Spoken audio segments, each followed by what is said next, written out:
Oremos junto al Señor y empecemos. Padre, te damos gracias por este tiempo de estar alrededor de tu palabra, donde podemos ser ministrados por ella. Te rogamos que tu Santo Espíritu esté guiando a toda verdad, que esté enseñando, que esté ministrando, que esté obrando, y te ruego para que podamos tener entendimiento dado en tu palabra, para que a través de todas estas cosas podamos disfrutar, podamos aprender y crecer.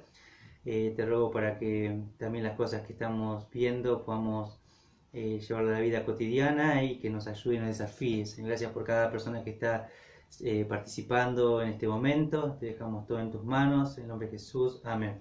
Bueno, estamos estudiando nuestra carta a los Gálatas y hemos estado estudiando esta carta a los Gálatas y bueno, ahí capítulo 4 nos va a citar justamente en cómo estaba hablando acerca ya había citado en el capítulo 3 en cuanto a Abraham, cómo había dado con las promesas, el pacto, lo que significaba todo esto, pero también había estado hablando de que esto era algo unilateral, que dependía de esta promesa de Dios, y había dado todo esto, y algo bastante importante en todo, y va a dar que Abraham creyó aún en un tiempo donde la ley todavía no existía, y que la ley vino mucho tiempo después, y que la ley tuvo un propósito de guiarnos hacia Cristo, y de que cuando se cumplió eso ya era suficiente, que todo eso era, el Antiguo Testamento era sombra de lo que había de venir, y que era importante y que no se menosprecie bajo ninguna circunstancia el Antiguo Testamento, sino solo que para el tiempo, para el nuevo pacto ya, y para lo que está la nueva dispensación, que es la iglesia, ya no está vigente. Pero Dios va a seguir tratando con la nación de Israel tiempo después, pero en el tiempo de la iglesia ya no son las promesas para Israel, sino que va a tratar con la iglesia, tiene sus promesas, tiene todo nuevo. Y justamente vemos el capítulo 4, comparación de la adopción, de la herencia, y va a hablar de todo esto, y se abre el corazón de Pablo hablando del corazón que tiene para con los hermanos en Galacia, y es algo completamente importante notar que el deseo que él tenía para con ellos era algo muy importante, era un corazón que se basaba justamente en los hermanos, que no quería buscar ningún interés, que no quería tener nada de ellos, que los amaba y que solo estaba completamente preocupado por cómo la falsa enseñanza les había afectado, y cómo querían mezclar todo lo que era este rito de Moisés con lo que es lo que es la iglesia. Y versículo 21, versículo 31, voy a saltar la lectura para ir tratando de aprovechar un poco el tiempo. ¿Sí? Dice, justamente vamos a ir leyendo el versículo 21 al 31 en este estudio. El versículo 21 dice: decidme los que queréis estar bajo la ley. ¿No habéis oído la ley? Y lo importante de acá es que dice los que quieren. Acá no se dirige a todos. Acá no se dirige a todas las iglesias en Galacia o a la iglesia general en Galacia, sino que está apuntando ahora a los que quieren estar bajo la ley, estar bajo el dominio. Y ya había hablado Pablo de que era algo que aquel que quería cumplir la ley se hacía culpable de toda la ley, que estaba bajo maldición, que ninguno podía ser justificado por las obras de la ley. Así que aún así dice, los que quieren estar bajo la ley, dice, ¿no habéis oído? Y bueno, ahí es algo muy bien importante ese no habéis oído, porque Jesús también usó eso cuando querían los fariseos, los saduceos, los intérpretes de la ley, miembros del Sanedrín, se acercaban a Jesús para tentarle con palabras y preguntas. Dice Mateo capítulo 12, versículo 8 al 2 al 8, dice, viéndolo los fariseos le dijeron, Mateo 12, he aquí, tus discípulos hacen lo que no es lícito hacer en el día de reposo. Pero él les dijo, ¿no habéis leído lo que hizo David cuando él y los que con él estaban tuvieron hambre? Cómo entró en la casa de Dios y comió los panes de la proposición, que no les era lícito comer ni a él ni a los que con él estaban, sino solamente a los sacerdotes. Así que acá dice, ¿no habéis leído? ¿No tienen la escritura en su mano? ¿No leyeron acerca de David lo que hizo? Versículo 5, la ley, como en el día de reposo los sacerdotes en el templo profanan el día de reposo y son sin culpa. ¿No leyeron que también los sacerdotes están profanando el día de reposo? Versículo 6. Pues os digo que uno mayor que el templo está aquí. Y si supierais qué significa misericordia quiero y no sacrificio, no condenaríais a los inocentes, porque el Hijo del Hombre es Señor del día de reposo. Y acá misericordia quiero y no sacrificio. Acá cita otro pasaje. En 3 ocasiones Jesús va a citarle el Antiguo Testamento y va a decir ¿Cómo? ¿No leyeron? ¿No escucharon? Bueno, Pablo dice lo mismo. Y acá, justamente el versículo 22, versículo 23 dice, porque está escrito que Abraham tuvo dos hijos, uno de la esclava, el otro de la libre, pero el de la esclava nació según la carne, más el de la libre por la promesa. Así que lo que tenemos acá dice, porque está escrito. Y Pablo va a pararse su argumento sobre la escritura y sobre lo que está escrito también. No es un argumento que simplemente lo da como apóstol, aunque tiene el derecho de hacerlo. Él está citando ahora la escritura. Y fíjense que es como que a su juego lo llamaron, porque Pablo era, antes de conocer al Señor, era fariseo. Y él cita en su testimonio que era hijo de fariseo, o sea, venía de un linaje de fariseos, por lo tanto, él había estudiado, él sabía y él conocía todo el sistema de los fariseos y de cómo interpretaban, cómo hablaban, cómo enseñaban. Él había salido de esa escuela antes de conocer al Señor, así que él es como que, bueno, vamos a hablar, dice Pablo, y va a citar, sabía mucho también de la escritura, desde antes de conocer al Señor, y él dice, bueno, está escrito. Abraham tuvo dos hijos y acá va a hacer, ¿sí?, una comparación en todo esto. Y hay un marco justamente histórico, ¿sí?, un relato histórico que quiero citar justamente de Génesis, vamos a citarlo, ¿sí?, y es justamente que Dios había dado esta promesa a Abraham y a Sara, de que se le había dado una promesa de un hijo, de un descendiente. Recuerden que le dijo que en tu simiente, ¿sí?, serán benditas todas las familias de la tierra. Ya el capítulo 3 dice que esa simiente era Cristo. Pero Cristo, que era la simiente, iba a venir de un linaje de sangre. Entonces, bueno, ¿cómo iba a ser todo eso? Abraham y Sara no sabían. No sabía cómo se iba a desarrollar toda la historia. Solo sabían de que Dios lo había prometido.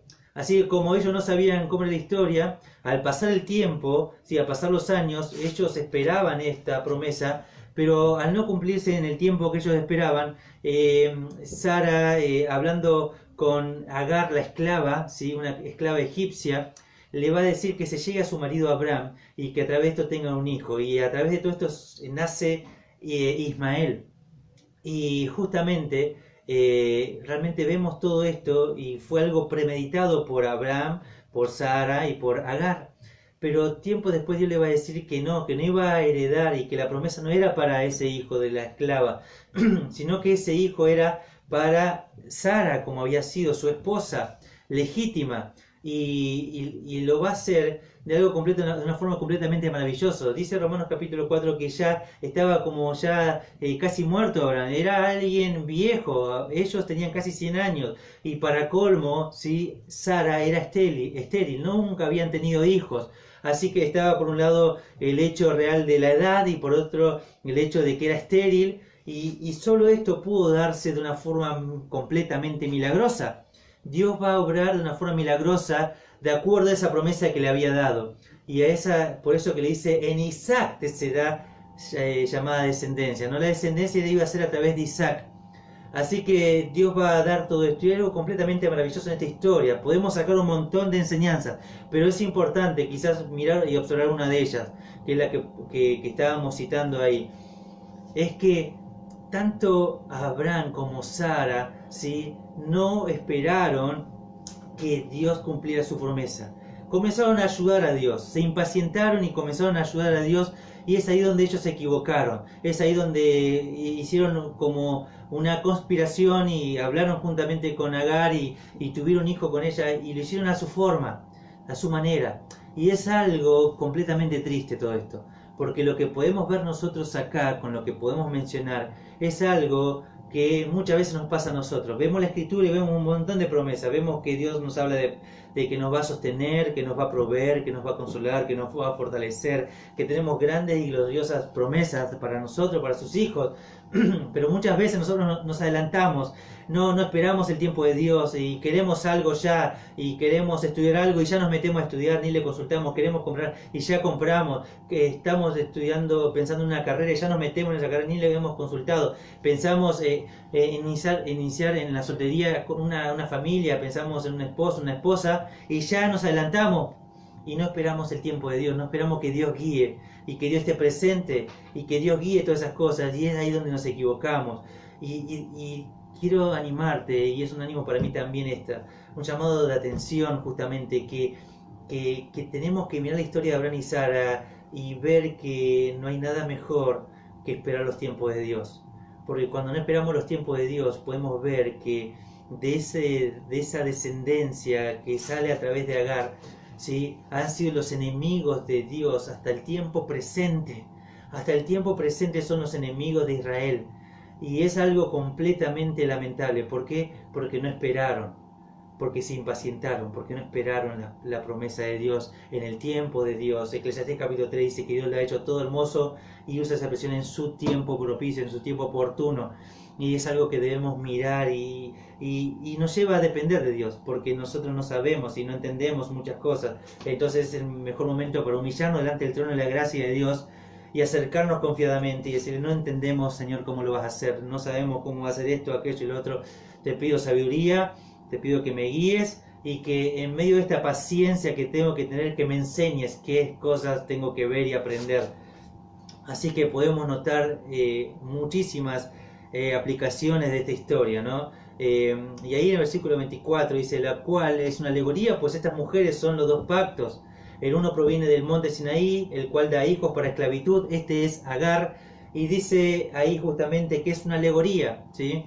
Y acá tengo que entrar en este concepto de alegoría. Bueno, alegoría, ¿qué es esto de alegoría? Bueno, ahí la palabra, ¿sí?, en el original Pablo la usa en dos ocasiones, digamos, y va a dar este contexto. Y bueno, alegoría, un comentarista, Vine, dice así: vino a significar hablar, no según el sentido primario de la palabra, sino de los hechos afirmados se aplican a ilustrar principios. El significado alegórico no anula el significado literal de la narración. Puede que haya más de un significado alegórico, aunque desde luego solo haya un solo significado literal. Las historias de las escrituras representan o incorporan principios espirituales, y estos se llegan a conocer no por el vuelo de la imaginación, sino por la recta aplicación de las doctrinas de las escrituras. Así que lo que está diciendo acá es que cuando miramos esto de alegoría, ¿sí?, es justamente una forma de interpretar la escritura, pero no anula el significado literal o la historia que pasó realmente.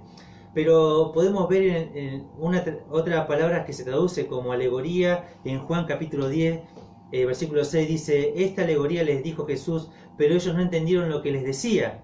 Juan 16, 29. Le dijeron sus discípulos: he aquí ahora hablas claramente y ninguna alegoría dices.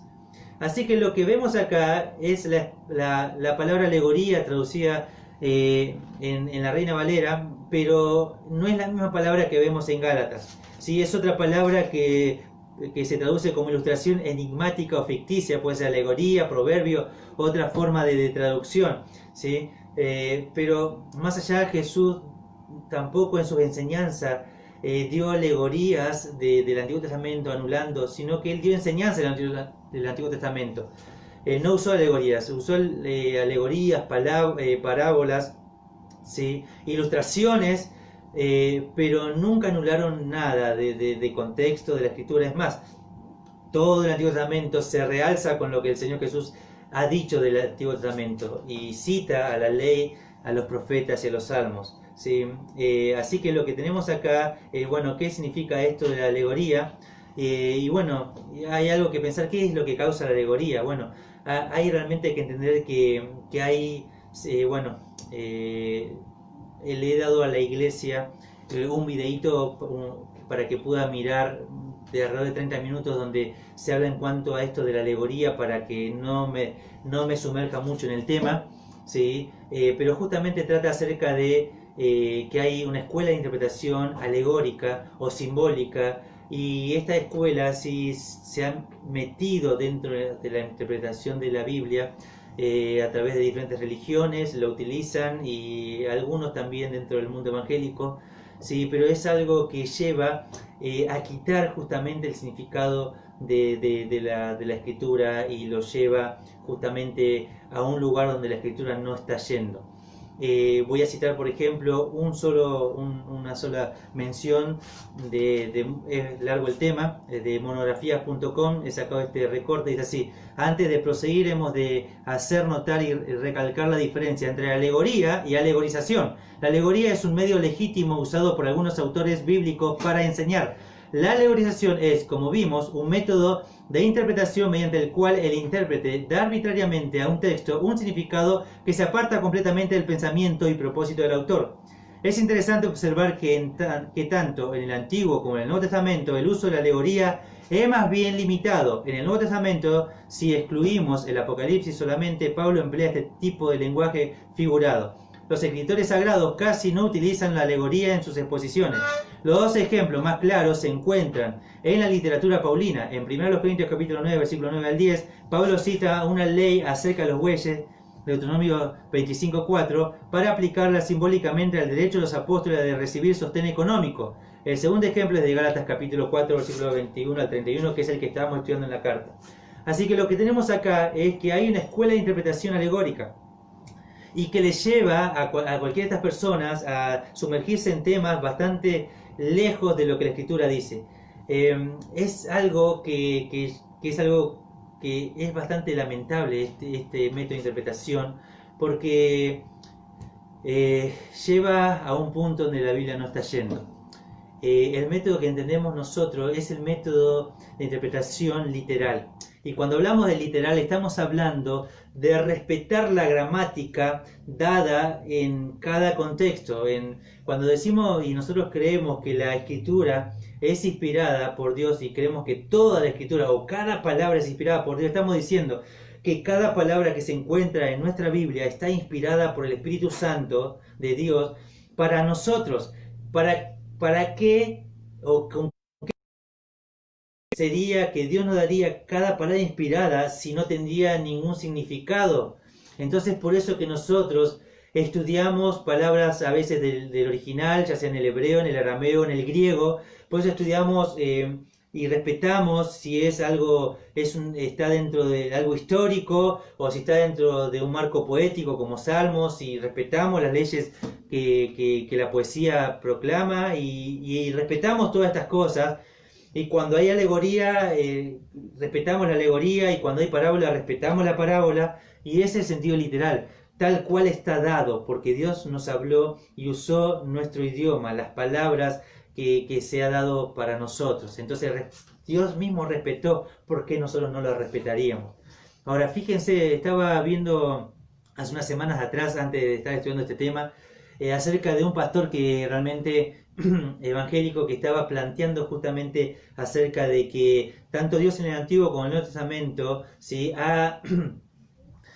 no ha aprobado el pecado de la homosexualidad, y que todo esto del movimiento no era algo que Dios lo aprueba dentro de la Escritura. Y de pronto hay una llamada por teléfono de alguien que estudió en un seminario teológico católico, y él va a decir y va a argumentar de que no era así lo que estaba diciendo, y aunque el pastor citaba la Biblia, la otra persona decía, no, pero en realidad es tu forma de verla, porque vos sabés que la Biblia se interpreta alegóricamente. Y cuando Pablo habla en Romanos capítulo 2 acerca de cómo ellos ignoraron el uso de sus propios cuerpos contra el que es contra la naturaleza, lo decía en un sentido alegórico, no en un sentido literal, y explicaba todo un sentido alegórico, y es algo completamente absurdo. Dios no dice eso. Dios claramente dice que el pecado de la homosexualidad es tanto como el pecado de la mentira, de la desobediencia, como cualquier tipo de pecado que desagrada y que va y atenta en contra de la santidad de Dios. Ahora, sigamos leyendo, versículo 25. Dice así: porque Agar es el monte Sinaí en Arabia y corresponde a la Jerusalén actual, pues esta junto con sus hijos está en esclavitud. Así que bueno, ¿cuál es la Jerusalén actual de la que Pablo está hablando? Dice, bueno, sitúa justamente la que se encuentra en el monte Sinaí, en Arabia. Es el lugar donde se encuentra en el tiempo presente. Bueno, esa es la Jerusalén actual, la que hoy está todavía recibiendo a todos los judíos que hoy declaren ser del linaje de las 12 tribus de Israel. Y que si pueden argumentar de qué linaje son, pueden entrar quizás con una ciudadanía, ¿sí?, hacia Jerusalén, y todo esto se puede llevar a cabo, pero esa es la terrenal.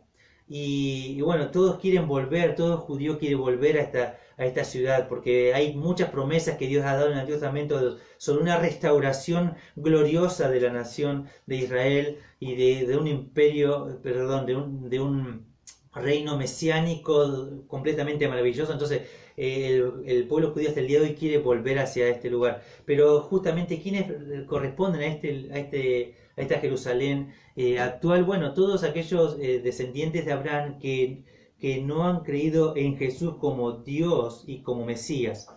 Así que tienen que creer que Jesús es Dios y que es el Mesías dado a la nación de Israel. Y si cree esto, ¿sí?, no corresponde a la Jerusalén actual, pero si no lo cree, sí. Y si cree que únicamente hay judíos que en el tiempo presente creen que en Jesús como el Mesías, pero no como Dios.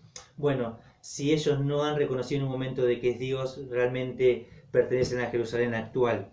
Y es así, la descendencia de Abraham que quiere agradar a Dios también de un sistema de ritos que caducó. Así que aquellos judíos que pueden ser ortodoxos y que en el tiempo presente se someten a la ley, y como en el tiempo de Pablo se someten a la ley y demás, ellos pertenecen a la Jerusalén actual. Bueno, versículo 26-27 dice así: mas la Jerusalén de arriba, la cual es madre de todos nosotros, es libre, porque está escrito: regocíjate, estéril, tú que no das a luz, prorrompe en júbilo y clama, tú que no tienes dolores de parto, porque más son los hijos de la desolada que de la que tiene marido. Así que bueno, acá habla de la Jerusalén de arriba. Y antes de empezar a estudiar algunos pasajes de esta Jerusalén de arriba, quiero leerle justamente un comentario de Gálatas, de la página 82 del comentario de Gálatas de Howard F. Voss. Dice así: no obstante, el profeta se refiere a Sión en palabras que trascienden el cumplimiento en el retorno de Babilonia. O sea, después del exilio, ¿no? Cuando conocemos los viajes que se da a través de Esdras, de Zorobabel, de Nehemías, ¿sí? Así, la cita de San Pablo es algo más que un jugar con las palabras, de la parte esencial del significado original, de que va a haber otra Jerusalén que la que ahora vemos y que el número de sus hijos será mucho mayor que la terrenal. Así que, bueno, cuando hablamos de esta Jerusalén, dice de arriba, dice que es madre de todos nosotros, ¿sí? Vamos a tener que ver en el Nuevo Testamento varios pasajes que hablan en cuanto a eventos futuros, a eventos que todavía no pasaron. Y veamos un poquito algunos pasajes que hablan acerca del cielo, de la vida futura, de resurrecciones. No voy a estar metiéndome mucho en tantos conceptos, así que te voy a animar a que si hay algo que te puede generar cierta confusión, que puedas mandar preguntas a través de la página, ¿sí? Que estás viendo este video, y se te va a ir respondiendo, ¿sí? Pero bueno, veamos algunos pasajes que vamos a ver ahí. En Juan capítulo 6 vamos a ver varios pasajes seguidos.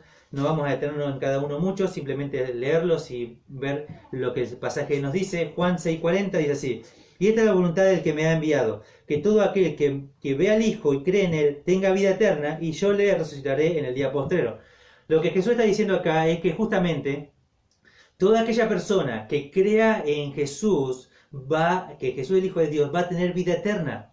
Y que va a haber un momento que no es en esta vida, sino que va a morir, pero que Él mismo lo va a resucitar. ¿Cuándo? En el día postrero. Un tiempo futuro, todos aquellos que creen en Jesús lo va a resucitar, pero dice para vida eterna, ¿sí? Juan capítulo 12, hay otro pasaje similar a este, 48, 12, 48 de Juan, dice así: el que me rechaza no recibe mis palabras, tiene quien le juzgue las palabras que he hablado, ella le juzgará en el día postrero. Eso quiere decir que aquella persona que no crea en lo que dice la Biblia, que no crea en cuanto a estos conceptos de que Jesús es el Hijo de Dios y que quiere darle todo para perdonar, justamente dice que va a haber un momento en el día postrero donde va a haber todas estas palabras que lo van a juzgar a él mismo.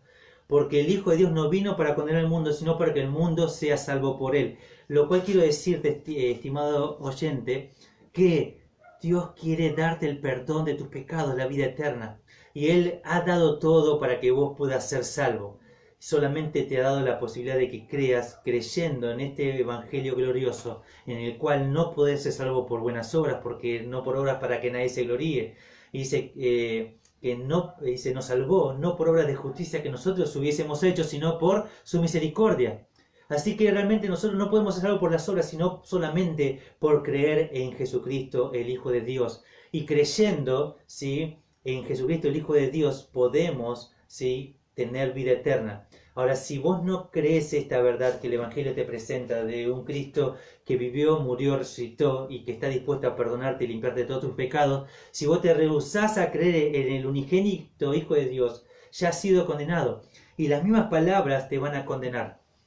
Bueno, Juan capítulo 14, sigamos leyendo. Capítulo 14, versículo 1, versículo 3, dice así: no se turbe vuestro corazón, creéis en Dios, creed también en mí. En la casa de mi Padre muchas moradas hay. Si así no fuera, yo lo hubiera dicho. Voy pues a preparar lugar para vosotros.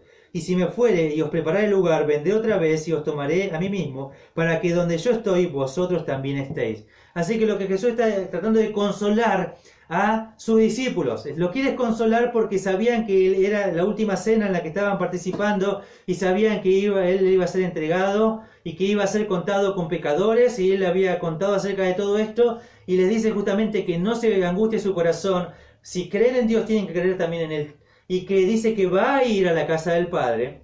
Y va a citar acá, la casa de mi Padre, dice. O sea que va a ir a una casa del Padre. Y dice que va a ir a este lugar y que va a preparar lugar en la casa de su Padre. Y que en la casa de su Padre hay muchas moradas, hay muchos lugares para aquellos que creen en Él. Y que lo está preparando en el momento donde Él no está, dice.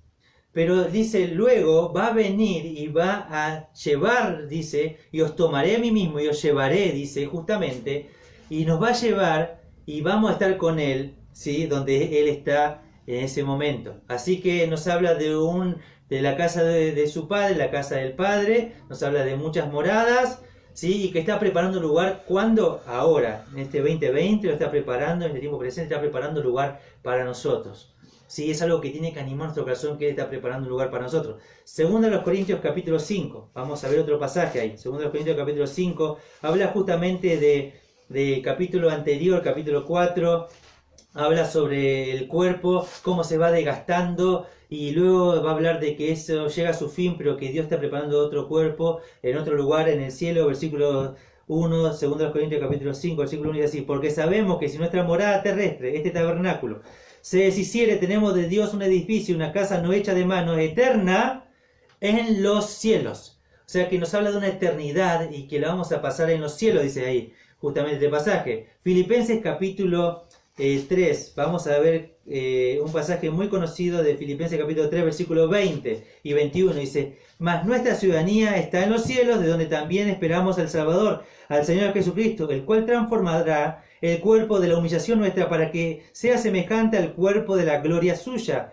por el poder con el cual puedes también sujetar a sí mismo todas las cosas.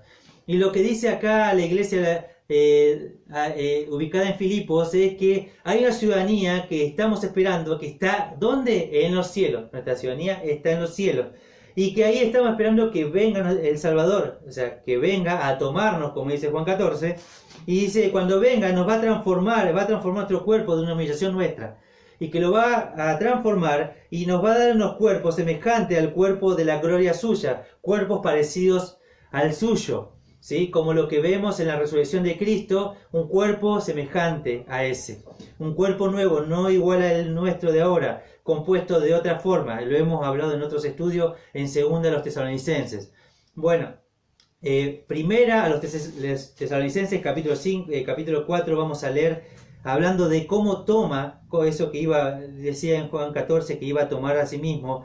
Dice, versículos 16, 4, 16, 7, dice: porque el Señor mismo, con voz de mando, con voz de arcángel y con trompeta de Dios, descenderá del cielo, y los muertos en Cristo resucitarán primero. Luego nosotros, los que vivimos, los que hayamos quedado, seremos arrebatados juntamente con ellos en las nubes para recibir al Señor en el aire, y así estaremos siempre con el Señor. Y lo que dice acá es que va a haber una resurrección de los que murieron en Cristo en este momento donde se suena la trompeta en un abrir y cerrar de ojo. Dice que los que están en ese momento, que Jesús venga a buscar a su iglesia, ¿sí?, vamos a subir al aire, vamos a estar todos juntos, la iglesia, y nuestros cuerpos en ese momento van a ser transformados y vamos a estar juntos. Y dice que a partir de ese momento estaremos siempre con el Señor. O sea que del momento donde pasa esto, no va a haber un momento donde no estemos con el Señor, va a ser siempre. Así que es algo completamente glorioso y maravilloso. Vayamos a ver Hebreos capítulo 10. Veamos Hebreos capítulo 10, vamos a tener lectura del versículo 34.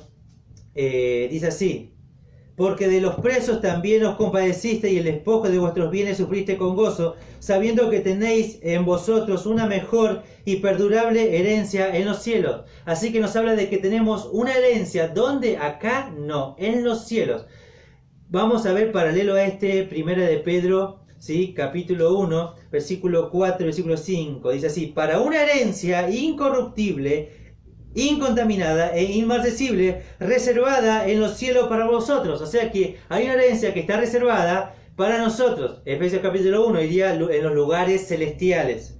Versículo 5, que sois guardados por el poder de Dios mediante la fe para alcanzar la salvación que está preparada para ser manifestada en el tiempo postrero. Y acá dice Pedro justamente que esta salvación, ¿sí?, completamente consumada de nuestros cuerpos, y ahí que va a ser que vamos a recibir esa herencia, que vamos a estar ahí para siempre en el cielo, dice que está reservada, ¿sí?, mediante el poder de Dios, con el poder de Dios. O sea que no hay ningún ser humano que pueda invalidar esto, que aún Satanás mismo no puede hacerlo, porque está reservada y está guardada con el poder de Dios. Y Dios tiene este poder que cual nadie jamás lo ha tenido, y dice que va a ser manifestada cuando, en el tiempo postrero, no en el tiempo presente, en el tiempo postrero, más adelante, dice Pedro. Hebreos capítulo 11, versículo 8 y 9, vamos a volver ahí, Hebreos, damos vuelta a la página. Hebreos 11, el versículo 8, allí habla acerca de Abraham, de cómo salió a esta tierra, que salió sin saber a dónde iba, y dice que, versículo 9, que por la fe habitó como extranjero en la tierra prometida, como en tierra ajena, morando en tiendas como con Isaac y Jacob, coherederos de la misma promesa, porque esperaba la ciudad que tiene fundamentos, cuyo arquitecto y constructor es Dios. Así que lo que nos va a decir acá es que nos habla de este lugar, de esta ciudad, y nos dice acá que lo que vemos acá en el versículo 10, que tiene fundamento esta ciudad, y que tiene, sí, un constructor, y este constructor es Dios. Y dice que Abraham andaba aún en la tierra prometida, en la tierra de Canaán, y aún sus descendientes estaban ahí, pero vivían entendiendo de que aún, ¿sí?, estaban viviendo justamente, ¿sí?, como lo vemos en el versículo 9, como extranjeros, porque sabían de que había justamente una ciudad que no era acá. Sigamos, Hebreos capítulo 11, el versículo 14 al 16 dice, hablando, dice así: porque lo que esto dicen claramente dan a entender que busca una patria, pues si hubiesen estado pensando en aquella donde salieron, ciertamente tenían tiempo de volver. Versículo 16, pero anhelaban una mejor. ¿Qué cosa mejor? Anhelaban una patria mejor. Antes había hablado de una ciudadanía, dice, ahora una patria mejor, dice, esto es celestial, por lo cual Dios no se avergüenza de llamarse Dios de ellos, porque les ha preparado una ciudad. Así que dice que les ha preparado una ciudad. Juan capítulo 14 dice que está preparando morada para nosotros. Y acá vemos, dice, en este pasaje, les he preparado una ciudad. ¿Sí? Veamos capítulo 12, versículo 22. 12, 22. Dice así: sino que os habéis acercado al monte de Sión, a la ciudad del Dios vivo, Jerusalén la celestial, a la compañía de muchos millares de ángeles, a la congregación de los primogénitos que están escritos en los cielos, a Dios el juez de todos, a los espíritus de los justos hechos perfectos, a Jesús el mediador del nuevo pacto, y a la sangre rociada que habla mejor que la de Abel. Así que lo que vemos en el capítulo 12 de Hebreos es que está hablando de esta ciudad, dice que la cual es de Dios, del Dios vivo. Dice acá, y dice Jerusalén la celestial, similar a lo que veíamos Jerusalén de arriba. Acá dice la de celestial. Y ahí habla de quiénes estarían ahí, la compañía de muchos millares de ángeles. O sea que en este lugar va a haber ángeles. Dice que va a haber los primogénitos que están escritos, dice, en los cielos. Y nos habla de Dios el juez, el Padre, el Hijo. Dice justamente, y nos habla acá los justos hechos perfectos. O sea que en este lugar va a ser un lugar completamente maravilloso. Ahí nos habla de quién va a estar. Capítulo 13, versículo 14 de Hebreos, dice así: salgamos pues a él fuera del campamento, llevando su... porque no tenemos aquí una ciudad permanente, sino que buscamos la porvenir. Así que lo que entendían, ¿sí?, los cristianos en este tiempo, cuando se escribe el Nuevo Testamento, estaban esperando que esto todavía estaba por venir, que todavía no había pasado, que iba a pasar en un momento, y estaban esperando a aquella ciudad que iba a ser permanente. ¿Y cuál era la porvenir, la que estaba por venir? Ahora sí vamos a ir viendo en cuanto a estas revelaciones que se fueron dando un poquito más en el tiempo, y para eso veamos Apocalipsis. Vamos a entrar de a poco a Apocalipsis. ¿Sí? Es un libro completamente maravilloso, escrito para los siervos de Dios, ¿sí? Así que capítulo 3, ¿sí? Versículo 12, vemos una mención. Apocalipsis 3:12, al que venciere yo le daré lo haré columna en el templo de mi Dios, y nunca más saldrá de allí, y escribiré sobre él el nombre de mi Dios. Dice que nunca va a salir de ahí, de esta ciudad, y que va a escribir el nombre de su Dios y el nombre de la ciudad de mi Dios, la nueva Jerusalén. Y dice, la cual desciende del cielo de mi Dios, y mi nombre nuevo. Así que lo que vemos acá es que esta ciudad que cita acá, que es la nueva Jerusalén, dice acá que va a descender. Algo que no se había dicho todavía. Es la revelación de Jesucristo, nos habla el capítulo 1. O sea que lo que vemos acá, ¿sí? Vamos a tener datos y vamos a tener información que va a dar muchísima más claridad a cosas que hemos visto de pasajes del Nuevo Testamento. Hay otros pasajes más del Nuevo Testamento que no hemos leído, pero que acá hay muchísima más claridad, ¿sí? Y que va a ser importante leer, para interpretar esto, leer el pasaje de Ezequiel, de Isaías y también de Daniel. Ahora, veamos justamente con esto, que acá nos dice que va a algún dato importante, que va a descender, ¿sí? Va a descender. Capítulo 7, versículo 14. 7:14 dice así: yo le dije, Señor, tú lo sabes. Y él me dijo, estos son los que han salido de la gran tribulación y han lavado sus ropas y han emblanquecido en la sangre del Cordero. Por esto están delante del trono de Dios y le servían día y noche en su templo, y el que estaba sentado sobre el trono tendrá su tabernáculo sobre ellos, y no tendrán hambre ni sed, y el sol no caerá más sobre ellos, ni calor alguno, porque el Cordero que está en medio del trono los pastoreará y los guiará a fuentes de agua viva, de vida, y Dios enjugará toda lágrima de los ojos de ellos. Y acá tenemos otro aporte de todo esto.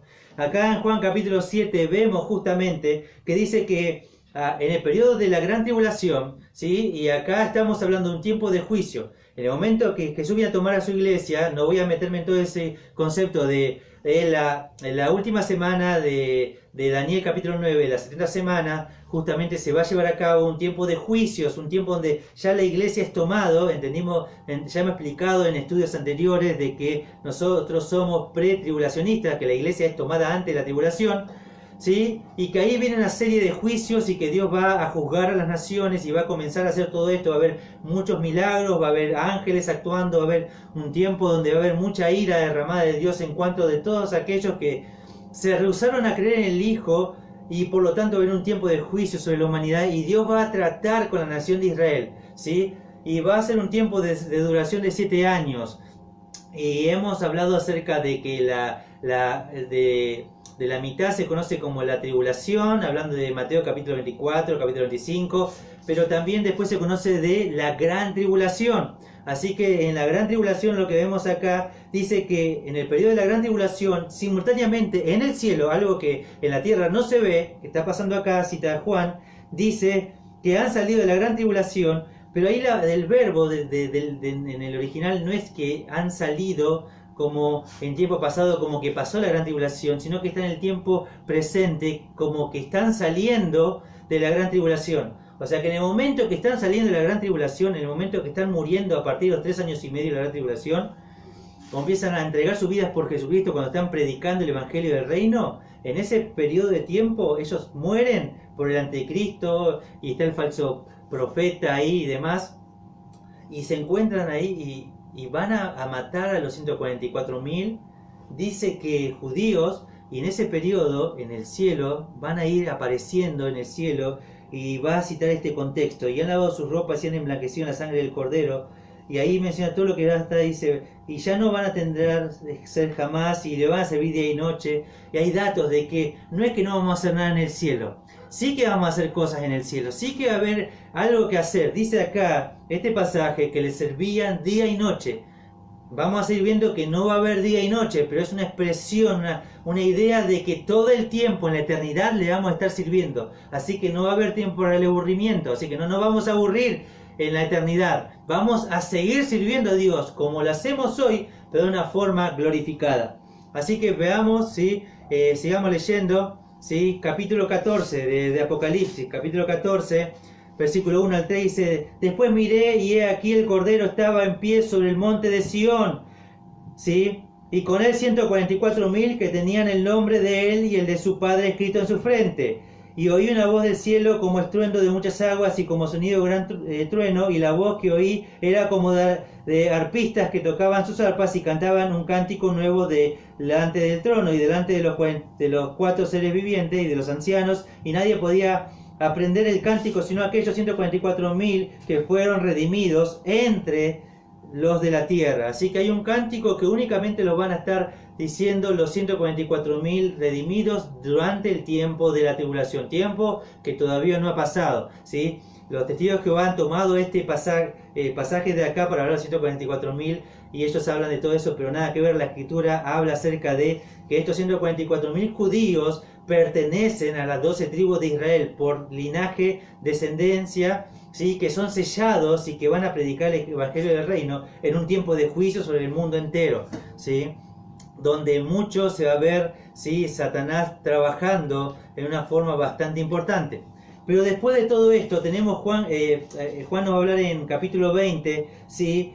Va a decir en capítulo 20 de Apocalipsis, ¿sí? A un periodo que viene después de esto, de la gran tribulación, dice acerca de todo esto, dice, y vi un ángel que descendía del cielo con la llave del abismo y una gran cadena en la mano, y prendió al dragón y la serpiente antigua, que es el diablo y Satanás, y lo ató por 1000 años, y lo arrojó al abismo y lo encerró y puso sus sellos sobre él para que no engañase más a las naciones hasta que fuesen cumplidos 1000 años, y después de esto debe ser desatado por un poco de tiempo. Y vi tronos y se sentaron sobre ellos. Y ahí va a comenzar a hablar de otra cuestión. Pero vamos a mencionar primeramente el versículo 3, y va a decir que iba a estar reinando, ¿sí? Satanás iba a ser puesto después de este periodo de gran tribulación, iba a ser atado durante un periodo de 1000 años. Y ahí es donde entra en acción el reino milenial, donde la iglesia ya no está presente, porque ya fue arrebatado antes. Por eso ya hemos explicado en estudios anteriores, en 2 Tesalonicenses, que justamente nosotros creemos que somos premilenialistas, que justamente la iglesia no está en el milenio, ¿sí? en un aspecto terrenal, sino que fue tomada mucho tiempo atrás. Así que hay personas que van a interpretar esto de una forma alegórica, y van a decir que estos 1000 años ya están en el tiempo presente, que son los amilenialistas, y que van a decir que ya hoy Dios está reinando y anula todo esto, un montón de cosas, y tienen que interpretar todo el Apocalipsis de una forma toda alegórica y no en sentido literal en conceptos de lo que se transmite. Y se encuentra un montón de conflictos en todo esto, porque si estaría atado ahora, ¿por qué se ve tantas guerras, tantos conflictos si Satanás estaría atado hoy? Se ve cómo conspira, hoy hay un montón de guerras, peleas, miramos nosotros la tentación y un montón de cosas que tranquilamente podemos argumentar que el Mesías iba a reinar en el trono de David, iba a ser un reino terrenal, físico, y entonces tendríamos que decir que el trono de David fue llevado al cielo, porque él está reinando desde el cielo. Tendríamos que empezar a dar un montón de cosas y un significado que la escritura no nos habla. Así que para entender todo esto, lo que debemos comprender es que es un sentido literal estos 1000 años, ¿sí? Ahora, en todo este periodo se ven pasajes de Isaías, capítulo 65, del 17 al 25, Isaías 9, 6 al 9, y un montón de otros pasajes que habría que compararlo con 1 Corintios 15, 23 al 26, ¿sí? Apocalipsis 5, 9 al 11. Todos estos pasajes uno puede notar en cuanto a un reino mesiánico donde Dios va a llevar a cabo su promesa, donde ahí vemos que toda la nación de Israel va a poder disfrutar ese tiempo de espera, ese reino restaurado, donde ¿sí? Se va a poder disfrutar ahí de que el niño va a tener 100 años y que se va a poder disfrutar de un árbol de la vida, como de cosechas, y de todo esto va a extender la vida humana, ¿sí? Podemos llegar a decir quizás tanto Rairi, Carballosa, podemos citar Saúl Presmillo, podemos citar algunos otros más que creen justamente que esto se va a llevar de una forma literal y que esto es algo que tiene que ocurrir, ¿sí? Henry Alford dice así: no puedo consentir en distorsionar las palabras de su sentido claro y de su lugar cronológico en la profecía, a riesgo de cualquier riesgo de abuso que la doctrina del milenio puede llevar. Aquellos que vivieron cerca del tiempo de los apóstoles, la entera iglesia durante 300 años, lo comprendieron en el sentido claro y literal, y constituye un espectáculo en estos días ver a expositores que se hallan entre los primeros en su reverencia de la antigüedad echar complacientemente a un lado el caso más convincente de consenso que la antigüedad primitiva nos presenta con respecto al texto mismo. Ningún tratamiento legítimo del mismo resultará en lo que se conoce en la actualidad como interpretación espiritual o alegórica, tan de moda. Así que esto es citado de las bases de la fe premilenial de Charles Ryrie, la página 185, pero es un extracto de Henry Alford. Así que lo que vemos acá es que esto se va a llevar a cabo, y después de todo esto se nos menciona, ¿sí? Un tiempo donde ya los 1000 años se cumplen. Versículo 7, Satanás será suelto de su prisión y saldrá a engañar a las naciones que están en los 4 ángulos de la tierra, Gog y Magog, a fin de reunirlos para la gran batalla, el número de los cuales es como la arena del mar, y subieron como la anchura de la tierra, y rodearon el campamento de los santos y la ciudad amada, y de Dios descendió fuego del cielo y los consumió, y el diablo que los engañaba fue lanzado al lago de fuego y azufre, donde están la bestia y el falso profeta, y serán atormentados día y noche por los siglos de los siglos. Así que al final del milenio, sí, Satanás es suelto, comienza una batalla que ya no es el Armagedón, porque eso es antes del milenio, ¿sí? Sino que esta batalla justamente radica en fuego del cielo que cae, los consuma todo, y son echados en el lago de fuego, ¿sí? Y ahí se dice que, versículo 11, y vio un gran trono blanco, y al que estaba sentado en él, delante del cual huyeron la tierra y el cielo, y ningún lugar se encontró para ellos, y vio a los muertos, grandes y pequeños, de pie ante Dios, y los libros fueron abiertos, y otro libro fue abierto, el cual es el libro de la vida, y fueron juzgados los muertos por las cosas que estaban escritas en los libros según sus obras, y el mar entregó los muertos que había en él, y la muerte y el Hades entregaron los muertos que habían en ellos, y fueron juzgados cada uno según sus obras, y la muerte y el Hades fueron lanzados al lago de fuego. Esta es la muerte segunda, y el que no se halló escrito en el libro de la vida fue lanzado al lago de fuego.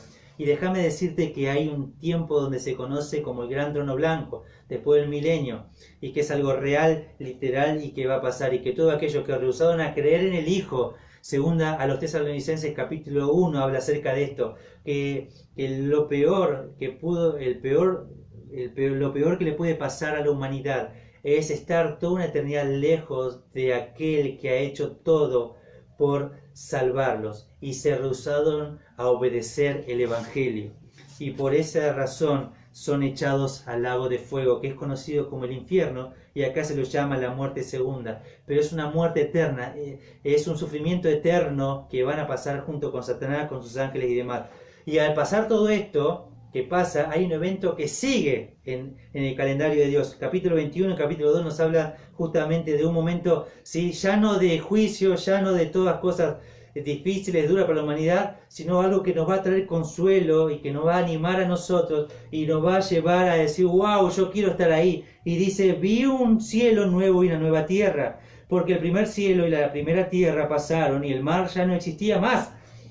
Y yo, Juan, vi la santa ciudad, la nueva Jerusalén, descender del cielo de Dios, dispuesta como una esposa ataviada para su marido, y había una gran voz del cielo que decía, he aquí el tabernáculo de Dios con los hombres, y él morará con Dios, y ellos serán su pueblo, y Dios mismo estará con ellos como su Dios, enjugará Dios toda lágrima de los ojos de ellos, y ya no habrá muerte, ni habrá más llanto, ni clamor, ni dolor, porque las primeras cosas pasaron. Y acá algo completamente maravilloso, algo que va a traer consuelo, ánimo y esperanza para todo aquel que está leyendo el libro de Apocalipsis. Ya no es tanto lo triste, todas las cosas que pasan con todo, si los juicios de Dios sobre la humanidad que se rehusó a creer en Dios, sino que para todos los que han creído en Dios a través del tiempo, de todos los tiempos, desde Adán hasta el tiempo que se cita acá, se va a disfrutar de un tiempo glorioso, maravilloso, en el cual dice que vio un cielo nuevo y una nueva tierra.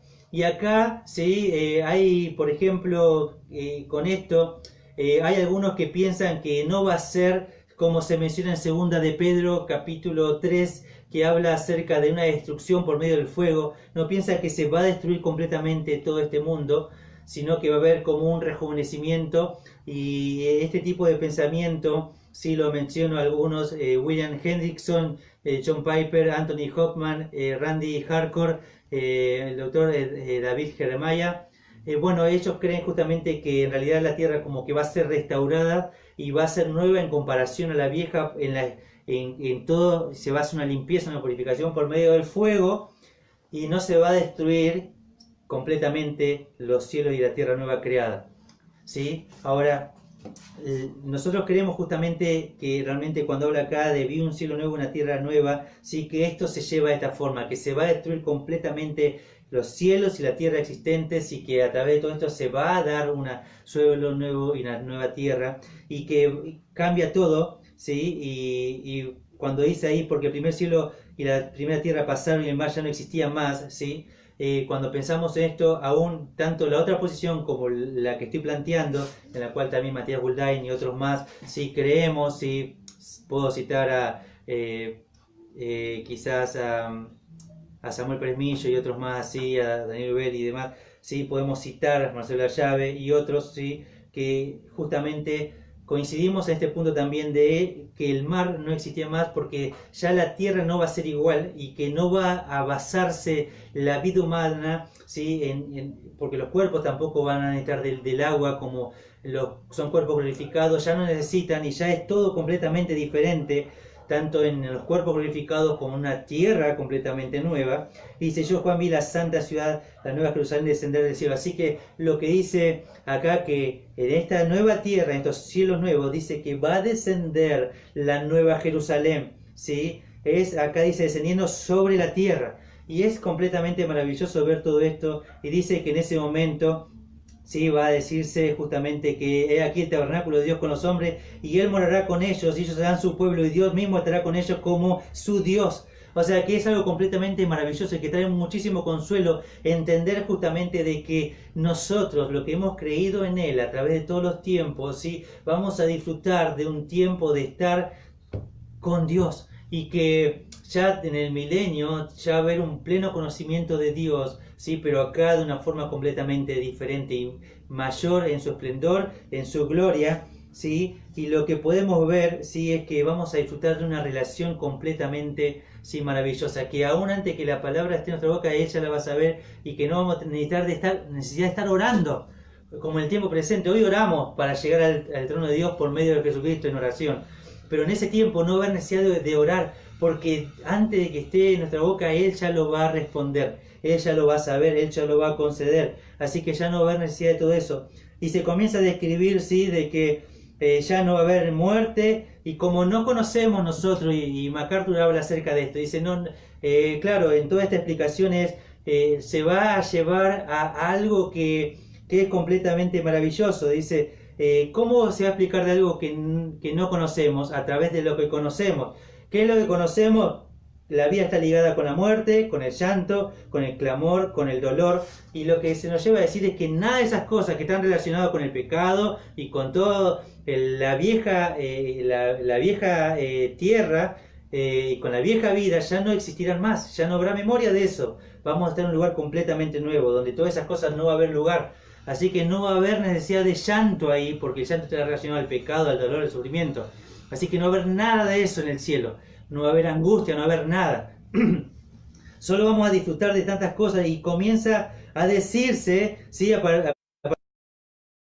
en adelante, cómo es esta ciudad de afuera, cómo se la ve. Y hay una pequeña descripción en cuanto a esto, de cómo se iba a dar, dice versículo 10, y me llevó en el espíritu a un monte alto y grande y me mostró la gran ciudad santa de Jerusalén, que descendía del cielo de Dios, teniendo la gloria de Dios, y su fulgor era semejante al de una piedra preciosísima como piedra de jaspe.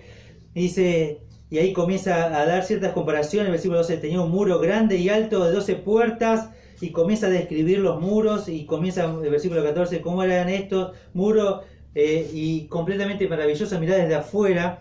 Y dice el versículo 16, la ciudad se halla establecida en cuadro, y su longitud es igual a su anchura, y él midió la ciudad con la caña, 12.000 estadios, la longitud, la altura y la anchura de ella son iguales. Es algo completamente maravilloso ver todo esto. Ahí, por ejemplo, Charles Ryrie menciona justamente que traducido a kilómetros, son 2.200 kilómetros, o sea, un poquito más de 2.000 kilómetros.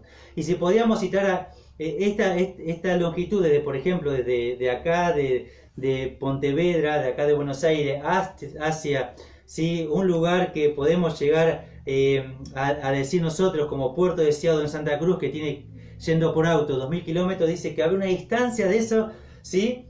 De ancho, de largo, y después, o sea, es algo completamente maravilloso. Acá el doctor David Jeremiah dice así en su sermón sobre un momento decisivo.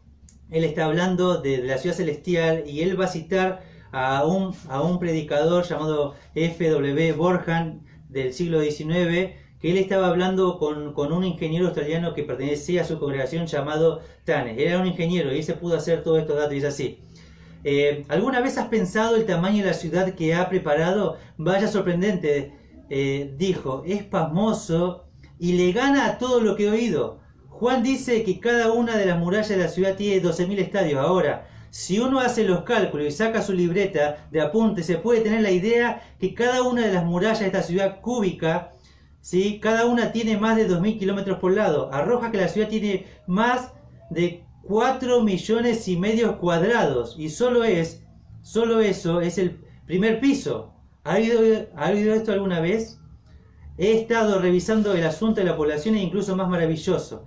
Dice, y comienza a dar estadísticas de la cantidad de gente que podía llegar a vivir ahí, y va a citar justamente David Jeremiah, que estuvo escuchando sobre un predicador que había sacado un cálculo de que como para arriba había unos 2.000, más de 2.000 kilómetros de altura, ¿sí? En la ciudad enamorada, en la casa de su padre, en la ciudad celestial, pueden caber como 600 pisos, habían sacado un cálculo, o sea, 600 pisos para arriba, en una cantidad de 2.200 kilómetros cuadrados. Es algo completamente maravilloso. Una ciudad, o sea, estamos hablando de todo un país, y para algunos un continente, o sea, podemos hablar de algo. Esta ciudad es gigantesca, y va a apoyarse, y va a ser la nueva Jerusalén, y va a caber los creyentes de toda la humanidad. Dice que esas 12 puertas, dice, van a estar ahí, ¿sí? Custodiadas, dice,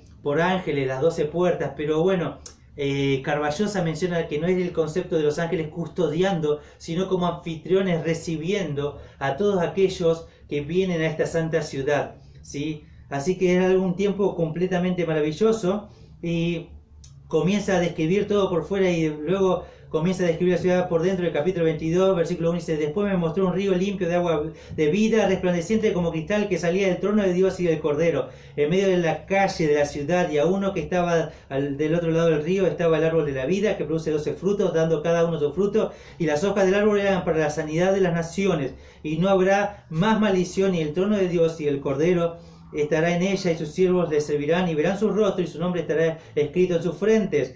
No habrá allí más noche, ni tendrán necesidad de luz de lámpara, ni luz del sol, porque Dios el Señor los iluminará y reinará por los siglos de los siglos. Y acá, ya finalizando, ya en lo último del estudio, ya de toda esta explicación que estamos hablando, ir cerrando con esta idea de algo completamente maravilloso. Esta ciudad por dentro dice que algo completamente glorioso y completamente maravilloso es que Dios mismo va a estar ahí reinando. Cristo mismo va a estar reinando.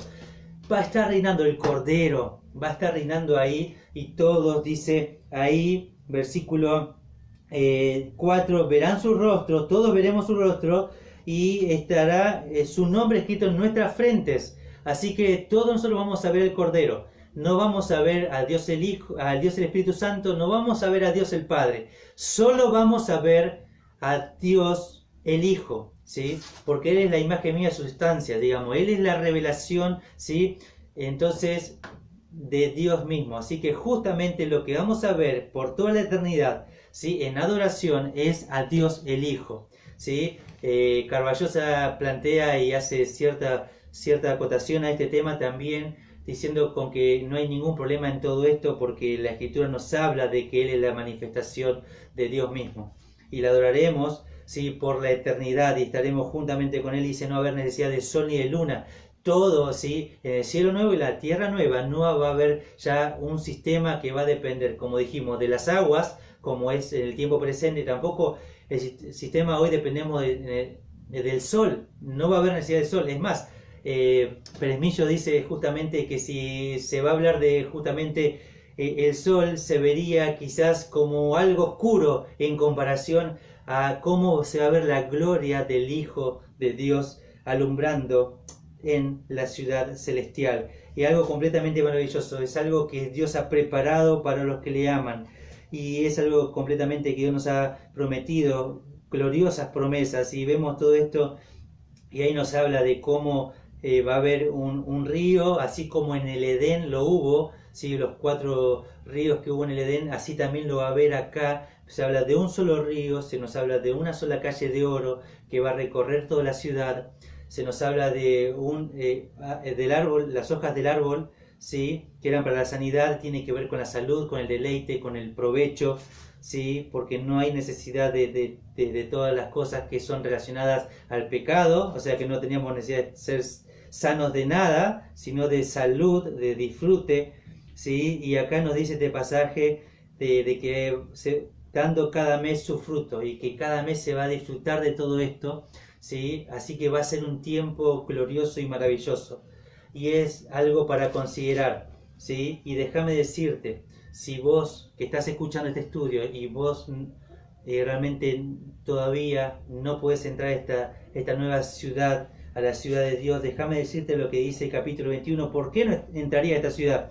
Versículo 8, 21:8 dice, pero los cobardes e incrédulos, los abominables y homicidas, los fornicarios y hechiceros, los idólatras y todos los mentirosos tendrán su parte en el lago que arde con fuego y azufre, que es la muerte segunda. Así que si vos te encontrás dentro de este grupo como un cobarde, como un mentiroso, como alguien que hace abominación, alguien que anda detrás de ídolos y prendiéndole velas, ¿sí? Y adorando y pidiendo la intercesión de otros en vez de Dios, dice, y otra gente que decide vivir en fornicación, en cualquier tipo de inmoralidad, y tiene esa costumbre, ¿sí?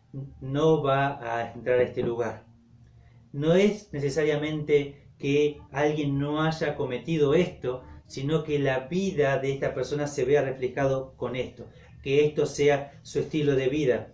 Y ahí, versículo 27 del capítulo 21 dice, no entrará en ella ninguna cosa inmunda o que hace abominación y mentira, sino solamente los que están inscritos en el libro de la vida del Cordero. Así que la única forma de estar inscrito es creer en el unigénito Hijo de Dios, es creer que Jesús puede perdonarte y limpiarte de todos tus pecados, de toda maldad. Dice justamente que la sangre de Jesucristo, su Hijo, nos limpia de todo pecado. Si vos crees completamente esto, la sangre del Cordero, del Hijo, ¿sí? Te limpia, te perdona, y a través de esto dice la Escritura que pertenecer a estar escrito en el libro de la vida del Cordero, y vas a poder participar justamente de esta ciudad celestial. Pero también quiero animar a todo aquel creyente que realmente cuando piensa esto, ¿sí? También uno puede ver quizás en Colosenses capítulo 3, versículo 1 al 4, dice que nosotros como cristianos debemos poner la mira en las cosas de arriba y no en las de la tierra. ¿Y dónde tiene que estar nuestra mirada? En las cosas de arriba, donde está Cristo sentado a la diestra de Dios.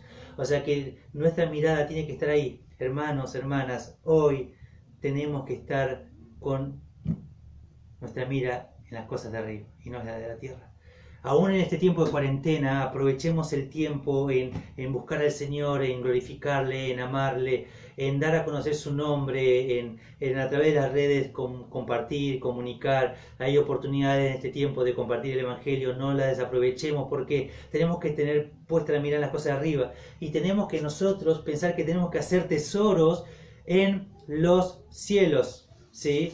Ahí en los cielos. Y quiero leer ahí Filipenses capítulo 1. Claro, cuando uno ve todo esto entiende por qué Pablo dice justamente en 1:21, porque para mí el vivir es Cristo y el morir es ganancia, mas si el vivir en la carne resulta para mí el beneficio de la obra, no sé qué escoger, porque de ambas cosas estoy seguro, puesto en estrecho, teniendo deseo de partir y estar con Cristo, lo cual es muchísimo mejor. Pablo sabía que no hay nada mejor que estar en este lugar que Apocalipsis nos menciona. Así que no hay nada mejor, dice, para mí el morir es realmente una ganancia, no es una pérdida. La muerte no es una pérdida, la muerte no es una lamentación, la muerte es simplemente el umbral que nos conecta con la vida venidera, con el tiempo postrero, con la casa de su Padre, con la ciudad celestial. Y es algo que debemos estar respirando cada día de nuestros días. Por lo tanto, animarte a que evaluemos, si hay algo que abandonar, dejemos, si hay algo que dejar de lado, comencemos a aprovechar el tiempo, porque los días son malos. Así que quiero terminar, ¿sí? Este estudio desafiándote a que participes de estos estudios que puedan llegar a ser largos quizás, pero son bíblicos y que te van a llevar a entender lo que la Escritura dice y te puedas conectar en estas reuniones. Y si aún estás lejos del Señor, que puedas volver, porque esto dice Apocalipsis capítulo 22, he aquí yo vengo pronto y mi galardón conmigo. Así que el Señor está próximo a venir, la venida del Señor es inminente, en cualquier momento viene. No desaproveches el tiempo, vuelve al Señor. Hoy es un tiempo, si oyeres hoy la voz de Dios, no endurezcas vuestro corazón. Terminemos orando y así terminamos el estudio de esta mañana. Gracias, Señor, te damos por todo este día, por tu palabra, gracias por la audiencia que pudo escucharla fielmente, gracias por aquellos que entendieron que más allá de la distancia se han conectado, han participado, más allá del tiempo, han disfrutado de tu palabra, y es todo el consejo en esta mañana para nosotros, y tenemos que tomarlo, tenemos que aprenderlo, vivirlo y disfrutarlo, y vivir cada día pensando todo esto. Te rogamos por aquellos que están pasando necesidades también, que los consueles, que los fortalezcas, que les proveas para sus necesidades, que puedas usar también a tu iglesia en el mundo entero para no solo llevar el Evangelio, sino también llevar, sí, para las necesidades físicas del cuerpo. Úsanos como iglesia para ser parte de lo que tienes por delante. Queremos ser usados por ti, gracias te damos por todo. Te dejamos todo en tus manos, en el nombre de Jesús. Amén.